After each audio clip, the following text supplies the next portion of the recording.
Hey everyone, welcome back to Corporate Decoder. Today we're diving into Home Bancorp's latest 8K filing. And let me tell you, it's not a tale of pirates and buried treasure, but there is some talk about their earnings. Before we get started, if you like getting straight insights from corporate documents, then make sure to subscribe. We also have a Discord community linked in the description below if you want to follow up with any questions, so feel free to join that. So what's shaking at Home Bancorp? Basically, this report is a heads up. They're letting everyone know when they're dropping their earnings release for the second quarter, which ended in June of this year. That's July 3, 2025, by the way, the date of this report. Now, let's get into what they are actually saying here. Home Bancorp, the parent company of Home Bank, is planning to release its earnings for the quarter that ended in June on Monday, July 21, 2025, after the market closes. That means they're going to tell everyone how much money they made or didn't make over those 3 months.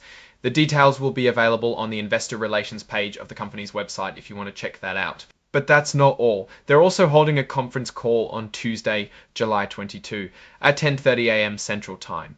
On the call, the big boss, John W. Bordelon, who is the chairman, president, and CEO, plus David T. Kirkley, the senior executive vice president and chief financial officer, will be talking about the company's performance.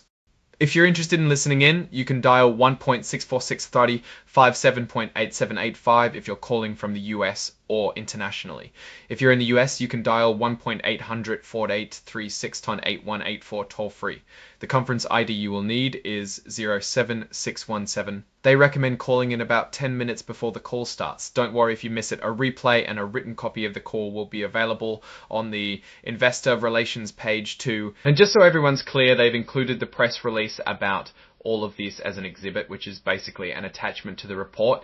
And we're going to take a look at that now, zoom out and think about Home Bancorp as a whole. This is just what they did. Home Bancorp and Home Bank seem to be sticking to a pretty standard plan for letting people know about their financial results. They're using all the usual tools, the release, the website, and the call to keep investors up to date. They are doing their job as a public traded company. Alright, that's our breakdown of Home Bancorp's latest filing. What's your take on these numbers and what they signal for the company's future? Drop your thoughts in the comments. If this analysis was valuable, hitting that like button really helps, and subscribe for more deep dives. Don't forget to check out the Discord in the description. Thanks for watching. See you next time.